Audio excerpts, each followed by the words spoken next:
Welcome to the show. My name is Charlton with Big C. This is Charlton at Big C Sports.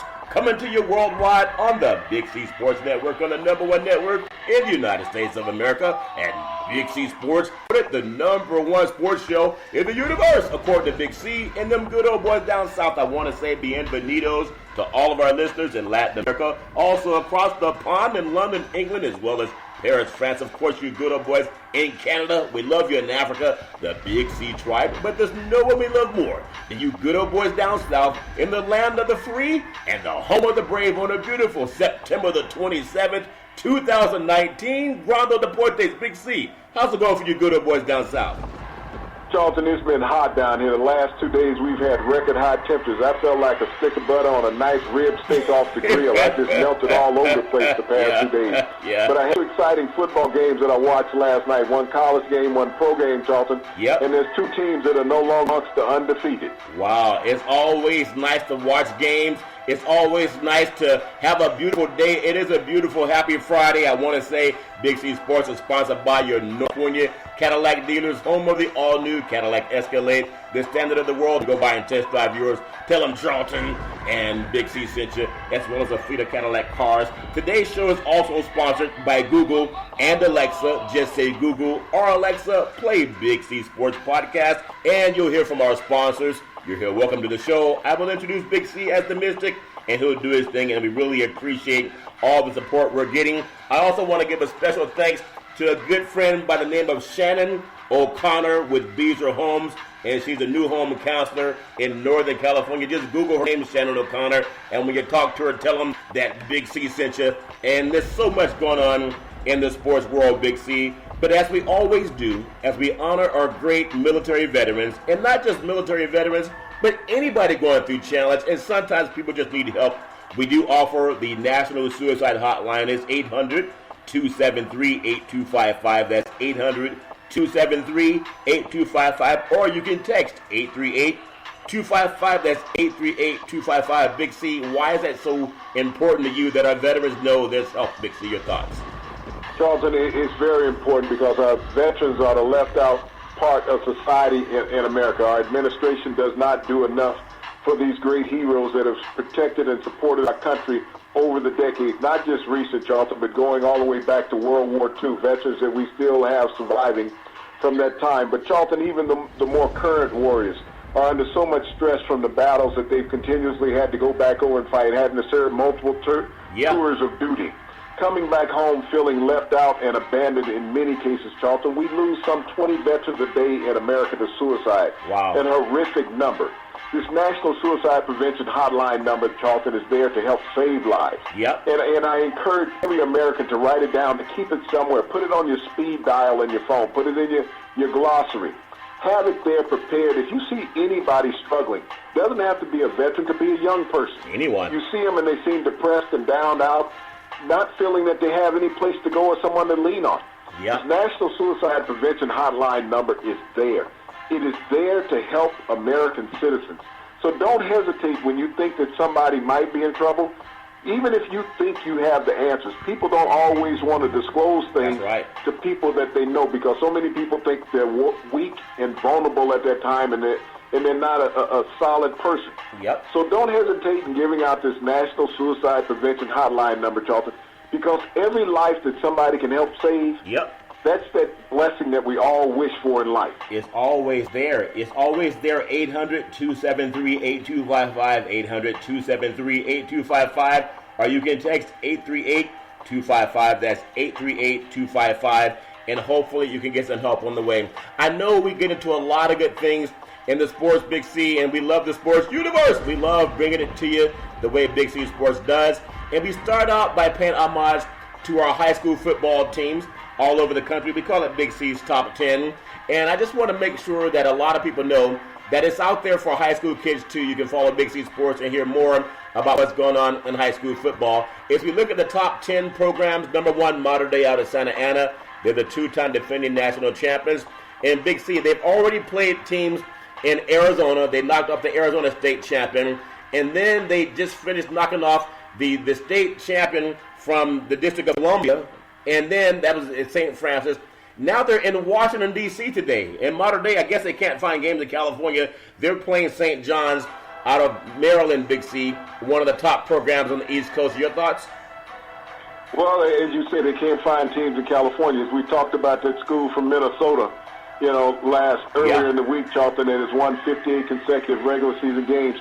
They do high school football the right way. Yeah. They play within their community, and I think that's one of the things that's missing when you have these prep schools, Charlton, that kids are paying to go to, and they're recruiting kids. These are just really colleges, Charlton, that are playing against high school kids. Yeah, they really are. And so we also have in the league, the Trinity League out of Southern California, St. John Bosco of Bellflower. They'll play modern day coming up in a couple of weeks in Southern California. The number 3 program, and again, everybody has their own opinion. We have North Shore out of Houston, Texas, followed up by number 5, St. John's, Washington, D.C. Number 6, IMG Academy out of Bradenton, Florida. Number 7, Duncanville, Texas. Number 8, St. Joseph Prep out of Philadelphia, followed by number 9, St. Thomas Aquinas out of Fort Lauderdale, Florida. And then number 10, St. Louis of Honolulu, Hawaii. High school football is big. I remember when I played high school football, and I still have the Letterman jacket that I had from high school. The only I think it shrunk or I gained some weight, Big C, but either way, I still have it, Big C. I want to make sure that people keep those things in handy. What do you recall mostly about your days of playing high school football, and why it's so important that kids can enjoy the same thing, Big C? Your thoughts? What was so memorable for me, Charlton, about playing high school football, because I played 4 sports when I was in high school, is that you grew up playing against the same kids for 4 years, Charlton. Yeah. From your freshman year in high school through your senior year in high school. You would see these same kids in football, basketball, baseball, track and field.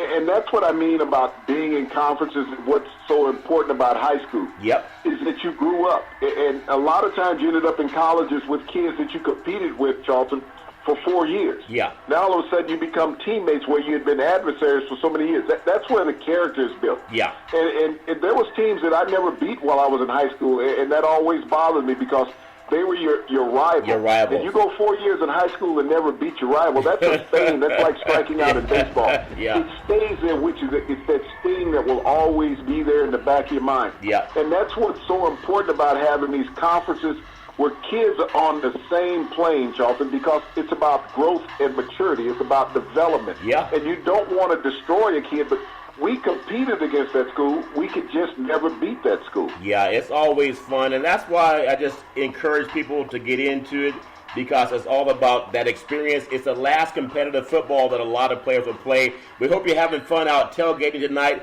Please do not let your friends drink and drive. You just got to take away the keys. You can call a cab. You can call Uber, Lyft, whatever it is. But do not let anyone get behind the wheels if you know that they've had something to drink. And so I really appreciate your thoughts on what Big C's Friday Night Light mean to you, Big C. I wanted to get into the world of college football. We're going to do college football, and we're going to start also with the HBC as we've been doing for the last 3 years. I want to start tonight. We have Duke, which is 2-1. They're at Virginia Tech, also 2-1. The game's on ESPN. It's a grass surface. I know Duke they played, Alabama to start the season, and they're 2-1 on the season. Without Alabama's on their schedule, they might be a 3-0 team playing at 2-1 Virginia Tech. Big C, your thoughts? Well, the Hokies should handle this game quite easily. I mean, you got to look at some of these early season schedules that these teams play, Charlton. Are the teams really warranted, or are they coming in there getting a paycheck? Yeah, sometimes they are getting a paycheck, and everybody needs that. I also want to look at another game on Friday night. You look at Penn State, number 11. They're 3-0. They're at Maryland, which is 2-1, and that game's at 8 o'clock kickoff on Fox Sports 1. It's on artificial surface. Now, I know Maryland had a slip-up, but they're still a high-scoring team. This is no gimme for Penn State. Big C, your thoughts? Well, just 2 short weeks ago, Charlton, these were the 2 highest scoring teams in college football. Maryland was scoring just under 72 points a game. Yeah. And Penn State was right there at the 69-point threshold. Yeah. But they both, slowed down offensively a little bit, so they should be a very competitive ball game. Yeah, and now another big game. Could you believe we're in week 4? And, some teams have played 5 games, or 4 games. We're in week 4. If you look at college football, the Cal Berkeley Bears, ranked number 16 in the country, and they're going to play Arizona State, which is 3-1. And that game is down in the desert. But to me, it's so early that this could decide the Pac-12 championship. I doubt it, but for numbers-wise, to see Cal ranked team is pretty big thoughts. Well, this is a game that's going to be a test for Arizona State. They're coming off a loss last week against Colorado at home. So will they go over in the last two games, Charlton? That's going to be a big challenge. When you look at Cal, Arizona State runs the ball better than they pass the ball. Yeah. Cal has a linebacker who is leading the nation in tackles. Yep. So he's going to thwart a lot of what they do running the ball wise at Arizona State. Yeah, it should be a game, especially for Pac-12 standings. Big C on Saturday, which is when college football should be played. We have Texas Tech. They're 2-1. They're at number 4 Oklahoma, and they're 3-0. It's a noontime kickoff on Fox. They're playing on grass. Oklahoma has been rolling lately, Big C, but Texas Tech, you can't look them lightly, Big C. Your thoughts? Well, Texas Tech has lost their starting quarterback, Alex Bauman, so I don't give them much of a chance offensively. We've seen what Jalen Hurts has done the first 3 weeks of the college football season. Charlton is a dual-threat quarterback. Yep. He's the top one in the country. And the Sooners will keep rolling. Yeah, they'll keep rolling. Another big game, maybe not record-wise for Northwestern. They're 1-2. They're at number 9, Wisconsin, 3-0. It's a noontime game on ABC Sports. Artificial surface. And if you see what Wisconsin did to Michigan, I feel bad for Northwestern, Big C. Your thoughts? Northwestern lost their starting quarterback 2 weeks ago, Charlton, so they don't even have a puncher's chance of Wisconsin. Jonathan Taylor could have back-to-back 200 yards game rushing. He's amazing. If you look at what's happened, Rutgers 1-2 at number 20, Michigan 2-1, and this noontime kickoff on the Big Ten Network on the artificial surface. Michigan has not looked good in their wins, and you know they look bad in their loss. Does Michigan get knocked off, Big C? Your thoughts? Well, they got their rear kicked in last week in Wisconsin. Jim Harbaugh is going to have to find a way to motivate his team, because if he was to take a horrific loss at Rutgers, he wouldn't make it halfway through the season at Michigan. A lot of big coaches are under the spotlight. Number 21, Texas A&M. The Aggies are 2-2. Jimbo still got the $75 million contract. They're at Arkansas, also 2-2. That game's in Arlington, Texas. And they were knocked off by San Jose State last week in Arkansas, Big C. Noontime kickoff, ESPN. No matter who loses, you're in trouble in this game, Big C. Your thoughts? Well, both of these teams are coming off of tough losses last week. A&M lost to Auburn. Arkansas lost to San Jose State. Yep. A&M cannot afford another loss this early in the season. Otherwise, there'll be a lot of pressure on Jimbo Fisher. Oh, there'll be a lot more pressure than there is now. Speaking of pressure, number 1, Clemson, they haven't really been pressured at all. They're 4-0 in this season. They're at North Carolina. Coach Mack Brown is 2-2. And I want to just get your thoughts, because somebody's going to get knocked off at some point in time, Big C. Don't know who it's going to be yet, though. But is there a chance that Clemson could go down? 3:30 kickoff, ABC Sports, a grass surface, Big C. Your thoughts? This game doesn't even have a puncher's chance, Charlton. Mack Brown will be questioning why he came back to college football after getting stumped by Clemson over the weekend. Yeah, he'll want to know, can he get a TV job at Big C? Mississippi, 2-2, at number 2, Alabama, 4-0. Ole Miss got them a couple of years ago, Big C. It's a 3:30 kickoff on CBS Sports on grass. But Alabama is rolling, but a team that has knocked them out before, they're looking at them this week, Big C. Your thoughts? Well, Mississippi ran up against a tough defense at Cal. They're going to run up even against a better defense at Alabama. I'd also look at Alabama's offense. Tua has thrown 9 touchdown passes in his last 2 games. He'll get at least 4 more in this next one. Yeah, they're rolling, Big C. Just one more statement about this. High school football, his name is Bryce Harp. His name is Bryce, as I know is his name, and he's a top quarterback in the country. Bryce Young plays for Mater Dei Santa Ana. They're back on the East Coast. He was going to go to USC. He's the number 1 rated high school player in the country. And you know that Helton's under fire at USC. Lynn Swann stepped down, so he changed his verbal commit to Alabama. That's anathema. From the Pac-12 to Alabama, Big C, your thoughts? Well, he made that move a week ago, Charlton, where he decommitted to USC. He's a dual-threat quarterback. USC doesn't run the type of offense that he ran in high school. Alabama is more of a fit for him, the SEC style of football versus the West Coast brand of football, Charlton. Yeah. It was a proper move for the young man. Imagine the number 1 high school football player in the country at the quarterback spot in the heart of USC and UCLA. He says, no, I'll go down and swim in the Lake Champions Lake in Alabama. Big C, another big game. Number 18, Virginia. They're 4-0 on the season, under the radar. At number 10, Notre Dame, 2-1. Coming off that tough loss to Georgia. It's a 3:30 kickoff on CBS Sports, a grass surface. Does Notre Dame get a win, or do they escape with a win, Big C? Your thoughts? Well, you know, when you look at Virginia in the ACC, Charlton, they're a much better team than what people give them credit for. Virginia and Wake Forest are both undefeated in the ACC, along with Clemson. They have an outstanding quarterback that completes 72% of his passes at Virginia. We know that Notre Dame went down to Georgia last week. That was a very physical game. Can Ian Book rebound, Charlton, and keep Notre Dame from losing 2 consecutive games? It's going to be a real challenge. You think about it, they're playing back-to-back undefeated teams, Big C. Number 25, Southern California. We just talked about Bryce Young decommitting from USC to go to Alabama. They're ranked 25th in the country. They're 3-1. They're at number 17, Washington, which is also 3-1. It's a 3:30 p.m. kickoff on Fox Sports artificial surface. This used to be one of the biggest games in Pac-12. Will it come back to that, Big C? Your thoughts? Well, it will be a big game in the Pac-12, Charlton, but it all will help eliminate another team from the Pac-12 for the playoff series, Charlton. So one of these teams will go down. Washington, you know, they have the more proven quarterback. USC is playing quarterback by committee right now. They have to play like they played against Utah last week, living on the deep ball. Another great game. Number 24, Wake Forest. Wake Forest is 4-0, Big C. They're at Boston College, which is 3-1. That's a game under the radar. 3:30 kickoff in the ACC network on artificial surface. Wake Forest is legit, but at home, Boston College pretty tough. Your thoughts? Well, Boston College also lost to Kansas at home. Having Les Miles snap a 48-game road losing streak against ranked schools, Charlton.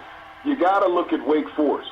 And look at the ACC in total. The ACC has more undefeated teams than the Pac-12. Wake Forest has an outstanding quarterback.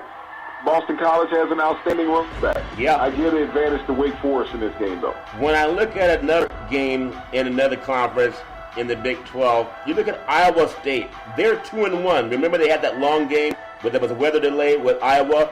They're at Baylor. Big C, Baylor is 3-0. It's a 3:30 kickoff on ESPN on artificial surface. No one's talking about Baylor, but they're undefeated. Big C, your thoughts? Well, Baylor was a 9-win team last year, Charlton. There's some great athletes out there in the state of Texas, and Baylor has run under the radar. But they turned that program around. I like Baylor in this game at home. Yeah, they have a great stadium there, too. Big C, Mississippi State 3-1 at number 7, Auburn 4-0. That's a 7 o'clock kickoff on ESPN Network. It's on a grass surface, and Auburn cannot overlook a Mississippi State team coming in with one loss. Big C, your thoughts? Well, you talk about a good old-fashioned snot knocker. That's what this game is going to be, a lot of physicality in the trenches. Auburn is going to have to be able to find a passing game to beat Mississippi State because Mississippi State has enough athletes up front to slow down that great Auburn running game, Charlton. Both teams possess tremendous defensive lines. I like Mississippi State slightly with the upset over Auburn. Let me give you 2 more games in college football, and we'll go get into the HBCs. Actually, I want to bring up 3 more. Number 22, Kansas State, of all teams, you know, Les Miles, good old boy, at Oklahoma State, 3-1. So you have a 3-0 versus 3-1. And Kansas State, I mean, they're not Les Miles, but Fisher, and that's a good program. It's a really good test if they can go on to Stillwater and win. Big C, your thoughts? Well, Oklahoma State is still smarting from a tough loss down in Austin last week. But, you know, they have a great offense there in Oklahoma State with a young quarterback. Kansas State is undefeated. They kind of underskill when you think about Kansas State. This is not the most speediest or flashier teams. They just play fundamental football, Charlton. They're a solid team at home. They can give Oklahoma State some support. Well, it's a great game coming up.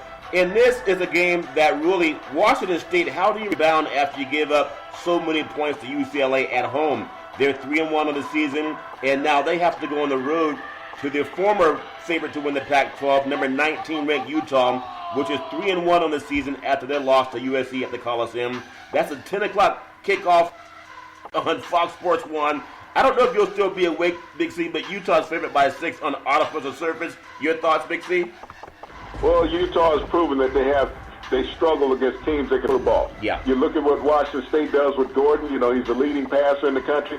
They're going to struggle again. You think about it, just a week ago, both of these teams were undefeated and ranked. And now they're struggling to stay in contention for the Pac-12 race, Charlton. one of these teams will be eliminated from the 12th race. Yeah, well, it's interesting. The number one game TV-wise, maybe number one, I still think it's USC and Washington. But the national media, you have the Ohio State Buckeyes ranked number 6 in the country. I think that's way too low. They're 4-0 in the season. They're at Nebraska, which is 3-1. They were preseason ranked number 20, if you recall. That's a 7:30 kickoff, ABC Sports on artificial surface. And Nebraska's favored by, they're the underdog at home by 17 to the Ohio State Buckeyes. And they may cover, Big C. Your thoughts? Well, this is a benchmark test for Scott Frost and his program in Nebraska to see how far they have progressed in his second year. Yeah. That 17 points, Charlton, I don't know if that's enough. I feel that Ohio State will cover that. When you look at what Justin Fields is doing at quarterback, between he and Jalen Hurts, the best dual-threat quarterbacks in the country, Charlton. Amazing. He had 6 touchdowns last week. I don't see him scoring less than 5 this week. Well, that's amazing. That's Big C's college football. We've covered Big C's Friday Night Lights. We've covered Big C's college football games. And we also are not going to do like a lot of other networks and make it just a footnote. We want to get into the HBC and their rankings for their great programs. Southern University out of the SWAC, they're 4-1, ranked number 1. Number 2, North Carolina A&T University out of the MEAC. They're 1-2, but they played some tough games. Number 3, Alabama State out of the SWAC. They're 3-2, Big C on the season. Number 4, Florida A&M University, and they're out of the MEAC. They're 5-1. I may be wrong, but I believe when the 1AA playoffs were started by Coach Alt up at Nevada, Reno, back about 30 years ago, I believe. I think Florida A&M was one of the teams in that bracket, but I'm not sure. Your thoughts on how strong their program has been, Big C? Well, the Rattlers down in Florida A&M, Charlton, have produced a wealth of talent that has moved on to the NFL. You know, they're right down there in Florida. They get overlooked because they're a Division 1AA program, Charlton. But they have a host of talent, just like all the HBC schools do. Oh, yeah. And they just don't get the television recognition. Yeah, they're good. Big C Sports bringing them to you. Number 5, Grambling State University out of the SWAC. They're 3-2. And we talk about the Blue Bloods, and we talk about programs like Notre Dame, Alabama, USC, Penn State, Texas, Ohio State. If you bring up Grambling State, and I know the late Eddie Robinson has put more players on into the NFL rosters than any of those blue blood schools. Big C, your thoughts? Well, it's just the talent that was possessed in the South. And those heritage HBC colleges, Charlton, got all the great talent prior to desegregation.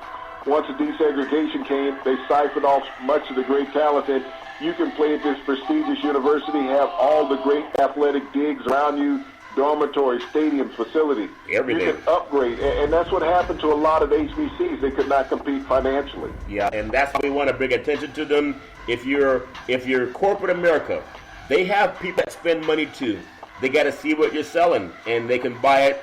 Who doesn't want to make more money, Big C? Number 6, Jackson State University out of the SWAC. They're 1-2, but they played a tough schedule. And number 7, Norfolk State University out of the MEAC. They're 2-2, and they played a decent schedule as well. Followed by number 8, Coppin State University out of the MEAC. And then number 9, Texas Southern University out of the SWAC. And then we finish up with Delaware State out of the MEAC. They're 2-2 on the season. I love bringing up the historically black colleges, and not necessarily about who they're playing, but just to let them know that they're on the national attention, on the consciousness with Big C Sports and many other programs that are out there that will promote them, Big C. Give me your thoughts. We always talk about money. Everybody talks about pay athletes some money. Why have them working for free? Why is it so important that the historical black colleges get the same kind of funding that some of the programs that are on mainstream TV get, Big C? Your thoughts? Well, it would be nice to see them get the same funding, Charlton, but it's a societal thing. You do not put as much money into the minority communities as you do into the mainstream communities. That same goes for education, Charlton. Yeah. Everyone is aware nationally, the national government, of HBCs, but they don't. The television networks, but they don't. You know, I had some of the greatest teammates I ever had, you know, in professional ball, played at HBC universities. Yep. Great. I mean, the experience that they had, I always wanted to know what the experience was like. Spent a lot of time picking their brains about going to school with everybody who looked like you. It was a great feeling to hear the stories from them, Charlton. and that's the reason why the HBCs have stayed strong. Yeah. I mean, segregation has always been there in mainstream universities. They wanted people in the colleges that looked like them, just like the HBCs. You went to school with everybody who looked like you. That's so important. I want to bring up September 27th, 1912. W.C. Handy published the first blues work. It's called Memphis Blues, which was combined with melody and rhythm, and it was amazing that crowds literally danced in the streets when they first played the number in 1909 as a political campaign song. That's so important because when you go down to the historically black colleges, some of their halftime shows, Big C, are as good as anyone that you'll find. There's so much talent in the black community, and I know as it goes in the mainstream, oftentimes people try to change their tune, and it's amazing now.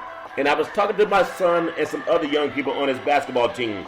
It's hard to find a popular song by an entertainer today that doesn't have so much profanity that your grandparents can't listen to it.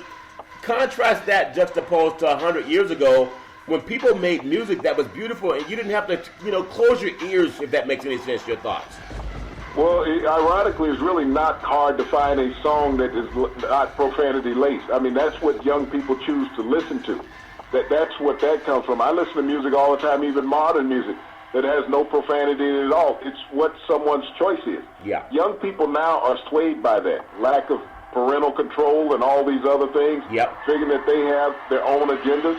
That's the reason why they listen to that music. But, if they're steered in the right direction, that music is not appealing to them. Well, that's amazing, and I'm always finding out when I'm watching some programs, it just seems to be that it's easier out there and sometimes they'll delete it. But it's all fair and love and war. People love what they love. What we're going to do is come up on what's called the Big C Timeout, also known as the Big C Pause. And when we come back, we're going to talk a little bit more about what's going on in the world of football and even got some stuff on baseball coming up. We'll take the Big C Timeout, and we hope that you'll come back and join us in just a moment.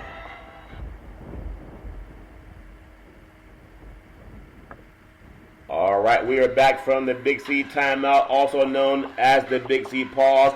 And I really appreciate so much that's going on in the world of the sports universe. You can follow Big C Sports 24 hours a day, 7 days a week on the #1 podcast network in the universe on iHeartRadio Podcast. You can follow Big C Sports on Apple Podcasts. You can follow Big C Sports on Google Podcasts. You can follow Big C Sports on Spreaker. You can follow Big C Sports on television by watching Xfinity Comcast Television. The two apps that I really love are by Alexa and Google. Just say Alexa or Google, play Big C Sports Podcast.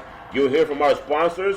You'll hear welcome to the show. I will introduce Big C as the Mystic, and he'll do his thing, and I really appreciate the progress that we're having with Big C Sports. I know it's a big, big day for people in the high school realms, and they're playing tonight for the most part. College football, some start tonight, and some are starting on Saturday. But Sunday, Big C, the big boys are out. Now we'll get started with that. The Chargers 1-2 at the Dolphins 0-3 on TV Sunday at 1 o'clock kickoff East Coast time on CBS Sports. And the Chargers are favored by 15.5, Big C. Your thoughts? Well, the Dolphins really haven't found any clue offensively to what they need to do this year. They're scuttled at quarterback with Josh Rosen. He is kind of skittish in the pocket. Yeah. They still have not produced an offensive touchdown the last couple games, Dalton. I don't see them being able to do that against the Chargers' great pass rush. And Gordon, he's not going to play, but he's back on the team, so that's a bolt to them. It's a bolt of lightning, if that makes any sense, to the Chargers, Big C. Now, the Raiders got to realize they started football, Big C. It's not preseason, but they're 1-2. They're at the Colts that are 2-1. A Sunday kickoff, 1 o'clock p.m. East Coast time on CBS Sports. And the Colts are favored by 7 points over the Oakland Raiders. Big C, your thoughts? The Colts have an outstanding offense. Jacoby Brissett has settled in quite nicely at quarterback. Second highest completion percentage in the NFL this year. Marlon Mack is a tremendous running back.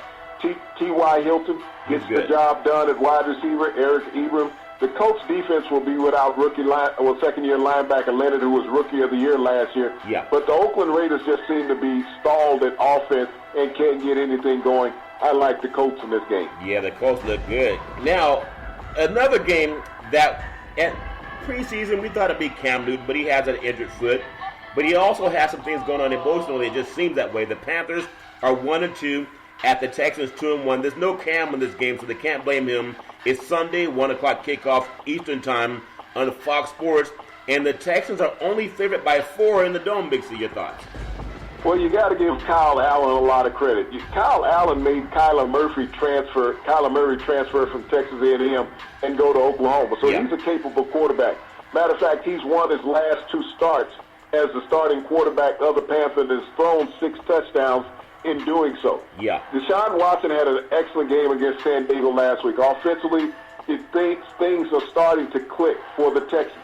But this will be a battle between the Panthers and the Texans this weekend. Yeah, it should be good, but especially down in the Dome. The Chiefs, Kansas City Chiefs, they're 3-0. They're at the Detroit Lions, which are 3-1. So these are 2 teams that have not lost a game. Even though I thought the Chargers got robbed in Detroit, wouldn't be the first time somebody got robbed in Detroit, Big C. TV Sunday, 1 o'clock kickoff East Coast time on Fox Sports. And the Chiefs are only favored by 6.5. I think that's a fool's bet, because they can probably win by at least double that point spread. Your thoughts? Well, the Detroit Lions showed some vulnerability defensively last week against Nick Foles and the Philadelphia Eagles. Yeah. They were 1 drop pass away from losing that game, so I'm not really sold on the Detroit Lions. They opened up the season with a tie against the Arizona Cardinals. Mr. Mahomes there in Kansas City, he's lightning in a bottle. At any point, he'll strike for 3 to 4 touchdown passes. Yeah. And that receiving core that they have in Kansas City is way better than what Detroit's secondary saw last week against Philadelphia. Yeah, I agree. And some overthrown passes by Carson Wentz led to some dropped balls that it was all blamed on the receivers, but it's all fair and love and war. We have the Patriots. They're 3-0 at the Bills 3-0. That's a Sunday, 1 o'clock kickoff East Coast time on CBS Sports. And the Patriots are favored by 7.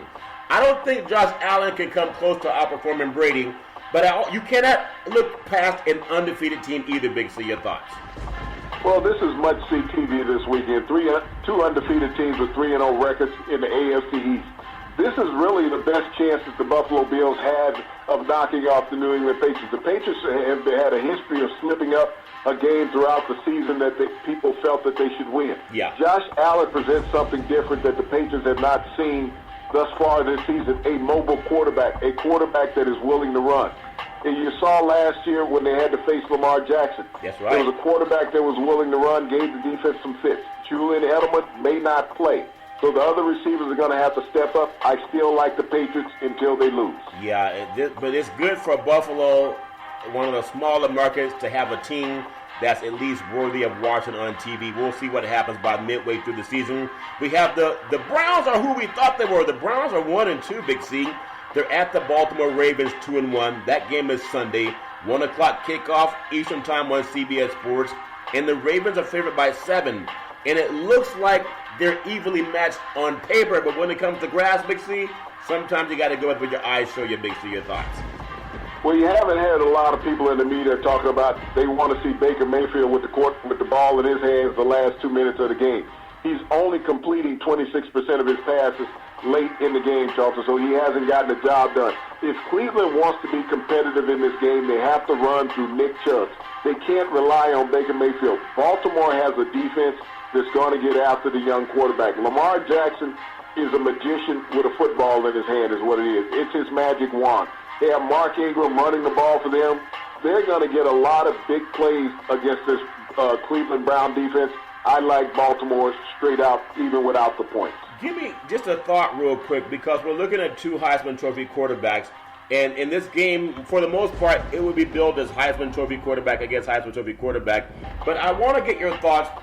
If Cleveland made a lot of moves in the offseason, and you can say if Baltimore did too, Flacco's over in Denver, if Odell Beckham Jr. is in Cleveland now as opposed to New York City, is this showing you that there's a lot of guys that they're all media mavens. They all want to be in the spotlight. They all want to make that soundbite. Is this showing you with Cleveland that you don't want players that are so full of themselves that it becomes about I instead of the team? Your thoughts?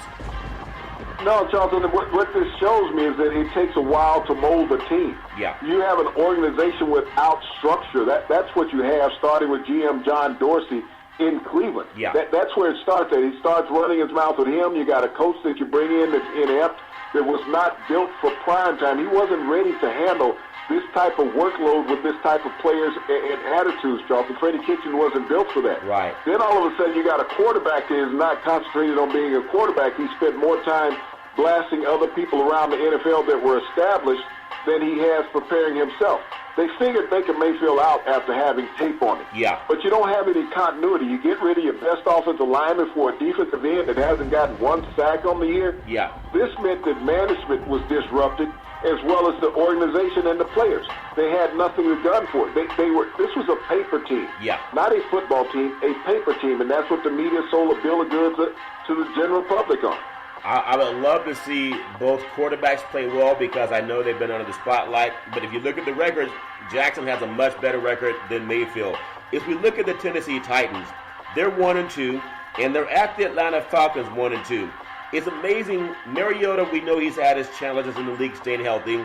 But Matt Ryan's been pretty healthy throughout his career, Big C. But they're still 1-2 in the season. That game is Sunday, 1 o'clock kickoff Eastern time on CBS Sports. And no matter what happens with this game, it's always going to be about Mariota and about Matt Ryan. And I want to get your thoughts, though. You got to look at running back Derrick Henry. It wouldn't be hard to get him going also, Big C. Your thoughts? Well, Derrick Henry is a load. Not many people want to run up and touch him, Charlton. He's 6'3", 240-pound tailback, the biggest one in the NFL. Who can run? He's very nimble for his size. But Tennessee also has been lacking on the offensive line. Taylor Lewan suspended the first 4 games of the season, so they haven't had the protection from that left offensive tackle. Marcus Mariota, it's a toss-up between he and Jameis Winston. Yeah. Both of those players are drafted in the same year, 1 and 2, thought to be franchise quarterbacks. Neither one of them has gotten their franchise over the hump, even though Mariota has made the playoffs once. Right. But he has to play a lot better. His wideouts don't touch the ball as often as they should. Mariota has been a little skittish at the start of this year. In Atlanta, everybody blames everybody except for Matt Ryan. Yeah. Matt Ryan, when you're making $155 million, you need to be able to throw at least 4 touchdown passes every game. Bar none, without question. He has not gotten the job done. They're starting to blame the offensive line for not protecting him. They're starting to blame the defense for not covering people. But when you make $155 million, I need to see 4 touchdown passes per game. Yeah, I like to see that too. And speaking of touchdown passes, last night, Lambeau Field, what a great place to watch a football game. The Philadelphia Eagles, they limped in there, and they needed to win badly. And they got it against the Packers that were undefeated at the time, 34-27. But Aaron Rodgers had a ball stripped. Now, his discount double check, and he got rid of the coach McCarthy. And this thought that maybe he doesn't get along with the head coach now. But if you're always blaming somebody else, when you point the finger at somebody, there's normally 3 pointing back at you. It was his strip that made them fall behind, and they never got the lead back. Big C, your thoughts?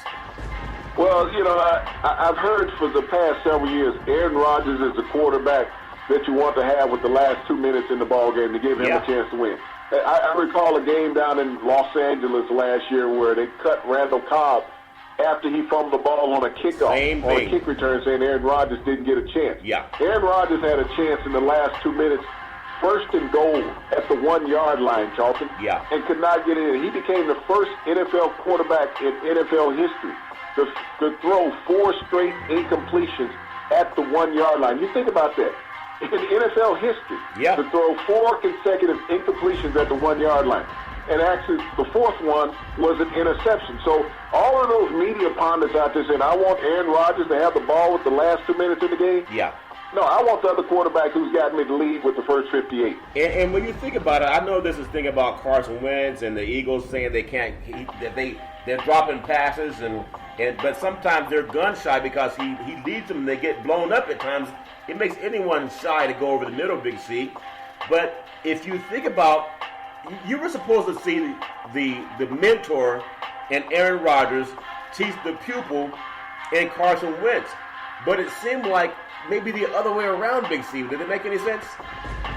Well, when Carson Wentz has his receiving core intact, he didn't have them intact against the Detroit Lions. He lost 7 receivers in that opening game of the season against the Atlanta Falcons. Yeah. They were healthy. He got Alshon Jeffries back. You saw Alshon Jeffries being productive. He's a big target that's hard to cover. Yep. He can go in that deep seam, and he caught a touchdown doing it. Yeah. Howard had an excellent game at running back. They picked him up from the Chicago Bears in offseason. for a bag of nickels, got it for nothing. And he's been productive in this Eagles offense. So when you have all the components of the offense healthy, which the Eagles are getting players back, they can score with the best in the NFL. I want to ask you one more thought to close out the Green Bay and the Eagles game, because it's the only game in town. Everybody was watching it. But I haven't heard, I've heard people say whatever they want to say about any quarterback, any player, and everybody's up for grabs. People criticize us. They criticize anybody they want to. Have you heard any of the national media talking about that stat that you just gave out, about the only guy in history to have that many incomplete passes and then a pick? Big C, your thoughts? Well, Charlton, it's what it is. You have to protect your partners, and that's what the national broadcast companies do, Charlton. They protect their partners. They're in cahoots with the league, so they're not there to berate players. They got to find excuses for the lesser players on the roster for the reason why things were done. There were some egregious non-calls in that game last night. We talked about how the officials would be, not looking so much at the pass interferences down the field and starting to look more for holding. That happened in the game last night because there were two situations. Matter of fact, down the sideline where Green Bay Packer receiver number 83 was interfered with, much as like in the New Orleans, Los Angeles game, Charlton, and the officials didn't throw the flag. Even the interception on the goal line, Charlton, the receiver was grabbed by the defenders. The officials weren't looking at it. So there were two missed calls that were very critical in the outcome of that game last night. Well, sometimes we want the officials to get involved. Other times we don't. The officials say, how you like me now? It's all fair love and war. The Washington Redskins, 0-3 on the season. They're at the New York Giants 1-2. This is Sunday, 1 o'clock kickoff Eastern time on Fox Sports. And the Giants are favored by 2. And when you think about this game, you have no one really likes Snyder, the owner, but he's not going to give up anything. And then when you look at the Mara family, if you look at what they've done to the New York Giants fan base, they finally have gotten it right by giving the better quarterback, not the guy that's beloved the most, the opportunity to win. Big C, your thoughts? Well, this is a game where Jay Gruden is coaching for his football life in Washington. You have the number 15 pick, Dwayne Haskins, sitting on the bench. You got Case Keenum, who was injured last week's loss to the Chicago Bears. He's gimping. He's been in a walking boot most of the week. And you're still saying that you're not going to play Dwayne Haskins because he's not ready. Well, you're not ready to keep your job as a head coach. Daniel Jones did enough last week to inspire the New York Giants to a victory. He added mobility to the backfield. And quarterbacks with mobility, you see more and more now in the NFL, they're successful because they can extend plays and buy time. Eli Manning can no longer do that, and he was a stationary target. He limited the ability of the Giants' offense. Right now, I go with the Giants in this game because of the mobility of Daniel Jones. Well, when you get that statement, Daniel Jones, I don't think he's going to last the whole year, though, because their line hasn't improved. But he's shown that he's earned at least a starting spot. The Seattle Seahawks, they're 2-1 on the season, Big C. They're at the Arizona Cardinals that are 0-2-1. And you have, it's a Sunday kickoff at 4:05 Eastern time on Fox Sports. Seattle's favored by 5.5. When I look at Kyler Murray and then Russell Wilson, they're about the same type of size, maybe the same athleticism, but I would say Murray's a little bit faster.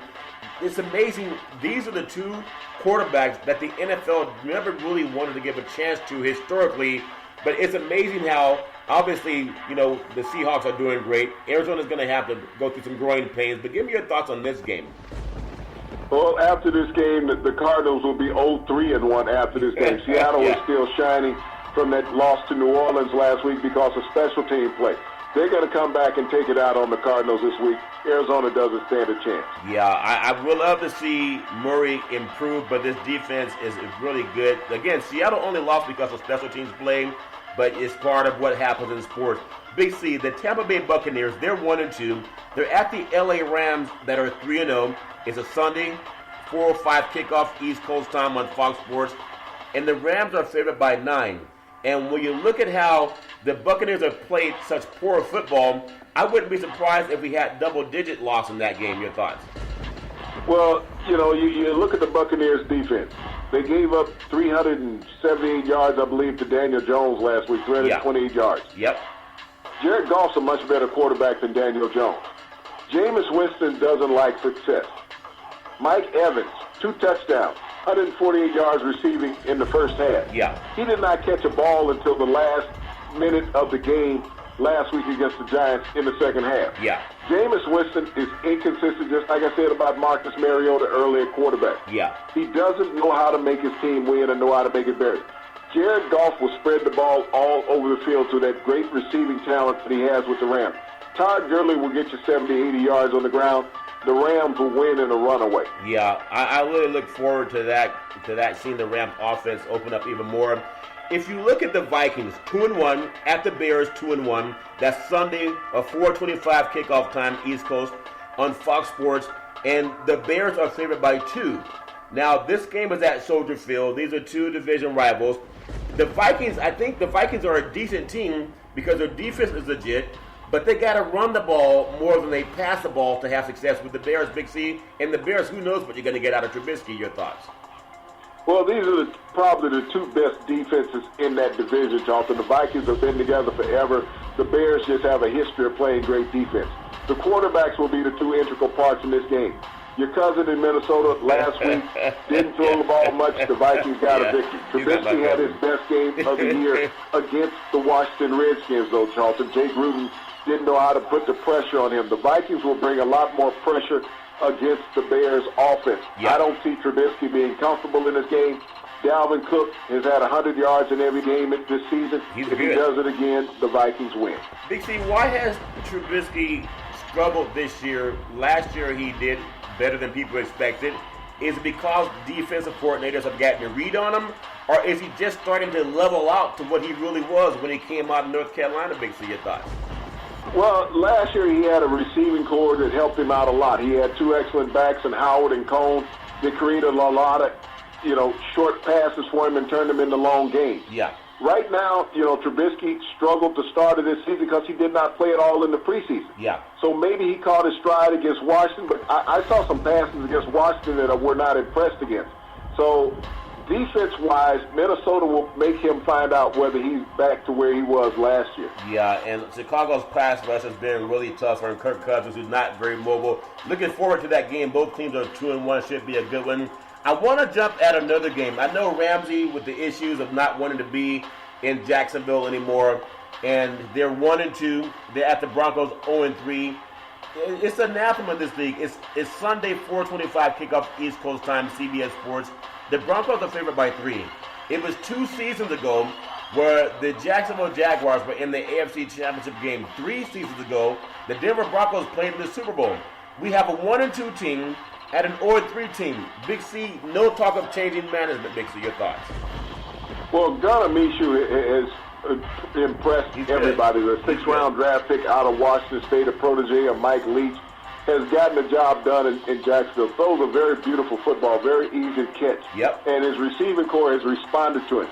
In Denver, Joe Flacco lacks mobility, so he becomes a sitting target. He's the second version of Eli Manning playing in Denver now. Yeah. The defense under Nick Fangio in Denver has taken a step back. You got two of the greatest pass rushers in the league, and they can't seem to get a sack because of the new defensive scheme that they're running in Denver. Yeah. They had the Rookie of the Year, Philip Lindsay, a running back, who can't get kick-started this year because he has no quarterback that can help him out to back off the linebackers and the safeties. Big C, when you look at Gardner Minshew and the success that he's having down there replacing Nick Foles in Jacksonville, and then you look at your friend John Elway, the quarterback guru, and of course he traded for Flacco, who seems like he's a step slower than he was even last year, Big C.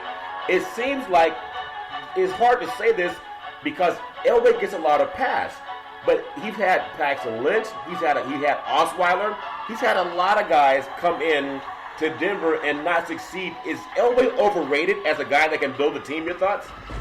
Well, a lot of times people want to look at somebody because they were successful as a player, saying that he can translate that into management, Jonathan. It's not always true. I don't care what sport you're looking at. Guys who have egos as players don't know how to evaluate talent because they're looking at themselves in the mirror. Yeah. When you look at the quarterbacks that John Elway have brought into Denver since he's been there, he really hasn't had much luck. Peyton Manning had 2 great years, but that was Peyton Manning. After that, he fell off the cliff quite quickly. Yeah. He drafted a quarterback last year, Drew Lock. He's on the injured list, so he's had no success in drafting quarterbacks. You think about in the NFL. Here was Gunnar Mishu out of the same conference that he played in, the Pac-12. Yeah. Gunnar Mishu looks like a surefire hit in the NFL. When Nick Foles comes back, he's going to have to worry about how well Gunnar Mishu has been playing. Yeah. And does the Jacksonville Jaguars want to make a change in quarterback at that time, or do they want to make Foles the backup where he's had so much success in his career? Yeah. Well, give me your thoughts on Ramsey. I know believe he just had a new addition to the family, and he doesn't want to be there. And if somebody doesn't want to be there, you let him go, whether it's relationship or job. I know that people have money and contracts tied in, but if someone doesn't want to be there, how do you trust them on the field, Big C? It doesn't make any sense. What would you do if you were the ownership like Sean Khan is down there in Jacksonville? Your thoughts? Well, a lot of times ownership stays out of the day-to-day running of the team. This is the reason why you have a GM. Everybody is not Jerry Jones in Dallas. Yeah. The situation with Ramsey, he has made it very well known that he's disgruntled with the actions of the coach, and it's a tainted relationship. I think if the organization wanted to be intelligent, Tom Coughlin, who's the GM down there, get some draft picks, get some revenue for Ramsey, get some assets, trade the guy. Because if he doesn't want to be there, later on down the road, he can potentially cost you. Yeah. Players like to play to win the game, but they also want to be comfortable when they're playing. Yeah. They don't want to have animosity. I'll throw that to Trent Williams, offensive tackle for the Washington Redskins, who is still not reported because the way that the Washington Redskins medical staff dealt with a medical condition of his during the offseason. They didn't diagnose it properly, and he had to come out of his pocket to get his own doctor to handle that. And so he has a lack of trust in the organization. The Redskins need to trade Trent Williams, get some assets for him. He's not going to play in Washington. But everybody has egos, whether it's the ball club, whether it's the players. Yeah. There's too much damn social media in all professional sports now because everybody got an outlet. I think about the days when I played, the only outlet was the newspaper. Yes, you could do a TV interview here and there, but the 24-hour news cycle, Charlton, they didn't have a mic stuck in everybody's face every day on the practice field and in the locker room. Yeah, I think there's a lot going on down there organization. Also, when you look at Denver as well, the offensive line, they got to stop Cialis Campbell, he's coming off a 3-sack performance in one game. When you're being double-teamed, how do you get 3 sacks, Big C? Your thoughts? Well, Calais is one of the best defensive linemen in pro football, been that way for the last 3 years. He's a stalwart, and when this Jacksonville defense is playing, their lights out. You got to look at Josh Allen, their number 1 draft pick, who I thought was the best rush in the draft. Everybody let him slide to Jacksonville, and he stepped there from day one, and he helps out Calais Campbell because now you can't always double him. You got to send somebody off the chip on Allen. He's amazing. So looking forward to seeing how both teams handle that. You don't want to see teams that were in the playoffs a couple of weeks ago or a couple of years ago struggling. I want to go to another. You would never have thought that the Pittsburgh Steelers would be 0-3. And you have the Cincinnati Bengals 0-3. The Bengals are at the Steelers.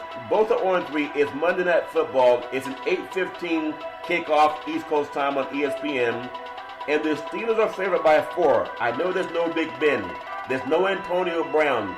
They have a lot of challenges at Pittsburgh, but they were close to winning last week in San Francisco. But I think they get their first win at home, Big C. Your thoughts? Well, this has been a rivalry in the AFL for a couple of decades between Pittsburgh and Cincinnati. Yeah. But the big names are no longer there that were the big rivals in this series, Charlton. Pittsburgh's secondary has been abysmal. You think about them giving up the game-winning touchdown to San Francisco with a minute to go in the fourth quarter, having San Francisco overcome 5 turnovers. Yeah. I got Andy Dalton in this game. Andy Dalton is the second leading passer in the NFL, yardage-wise. Pittsburgh is very weak on the back end, hasn't been able to generate a pass rush. I see Cincinnati getting their first win of the season, and John Ross is an outstanding receiver in Cincinnati. Pittsburgh doesn't have a number 1 anymore. Wow, that would be incredible if they go into Steel Town and knock them off. And I think the game of the week, in fact, the game of the universe in the NFL is coming up with the Dallas Cowboys. They're traveling to play the New Orleans Saints, and the New Orleans Saints, I was surprised they got the win in Seattle, and I think they were too. If they did it with special teams. In that game again, Sunday, 8:20 kickoff, Eastern Time, NBC Sports, the great Al Michaels. The Cowboys are favored by 2.5 down in the Dome, but they're used to the Dome because they have their own one. Give me your feeling on what you're going to see in this game, Big C. Well, as Herman would say, you play to win the game. So however you win the game, it's about having a W at the end, and they walked out of Seattle with one of those. Yeah. Going down to New Orleans on a Sunday night game, this is a ravenous crowd. This is the greatest crowd in the NFL at a home game, bar none. Down there in the Crescent City when everybody's been licking up all day and they're showing up at the game after church, saying their prayers, Charlton. This will be a tough battle for the Dallas Cowboys. Teddy Bridgewater is a very serviceable NFL quarterback. You have to understand now, this is his second week as a starter, so they have the full regiment of plays in that he's going to run. Dallas has a tremendous defense, so it's going to be a great challenge for him. Can Dak Prescott stay on the roll that he's been on, Charlton, being one of the top quarterbacks in the NFL? He goes into New Orleans, win this game, Charlton, he shuts up all the naysayers. Yeah, and you think about on offense, the Cowboys must control the line of scrimmage, of course, and have a strong game from Ezekiel Elliott. But there's something about when you look at Bridgewater and who's that other guy, Hill, that they can bring in and play quarterback at times. That's a new dimension that even Seattle has some issues with because you have a mobile quarterback now. They didn't have a mobile guy in Drew Brees. I mean, he was lights out in the pocket, of course, but your defensive backs, they have to make sure they can't always come up and stop the run because that good old boy, Bridgewater, can throw it over your head. Big C, your thoughts? Well, Dallas has a great set of linebackers in Van Der Esch and Smith. They're as good as any tandem in the NFL. And as you think about Dallas's defensive front, they can really get after the passer. So they will get back there and not try to let Bridgewater get comfortable in the pocket. But as I said, this is his second week. They've set the offensive plan for his game set, for his skill set. And so the things that he do are not what were in the game plan for Drew Brees. He was a much quick-setting quarterback. Takes a little longer for Bridgewater plays to develop. They try to move the pocket a little more with him, but you still have Alvin Kamara to throw the ball to, as well as Michael Thomas and Ted Ginn Jr. Maybe a preview of an NFC championship game. You never know, or at least in the playoffs sometime along the season, Big C. You can follow Big C Sports 24 hours a day, 7 days a week, worldwide on the #1 podcast network in the universe on the iHeartRadio podcast. You can follow Big C Sports on Apple Podcasts. You can follow Big C Sports on Google Podcasts. You can follow Big C Sports on Spreaker. You can follow Big C Sports on Xfinity Comcast Television if you have a TV set in your home, and most people do. The apps that I really love are Google and Alexa. Just say Google or Alexa, play Big C Sports Podcast. You'll hear from our sponsors. You're here. Welcome to the show. I will introduce Big C as the Mystic, and he'll do his thing, and I really appreciate the way that things are going with Big C Sports. I want to close out tonight's Happy Friday on September the 27th show, Major League Baseball, Big C style. Detroit at Chicago White Sox. The game is already live. Cleveland at the Washington Nationals. That's live as well. Cincinnati at Pittsburgh. Miami at Philadelphia. Tampa Bay is at Toronto. You have Atlanta at New York Mets, Baltimore at Boston, Detroit at Chicago, the Chicago Cubs at St. Louis. I'm sure they're hating. Are the Cubs singing the blues because them good old boys didn't show any favor in keeping them out of the playoffs? Big C, your thoughts? Well, that's what division rivals are all about. And it feels even sweeter when you can knock out a team that's been your arch nemesis for the past decade. And then offer you, at least they give you a libation to soak in a little bit, Big C.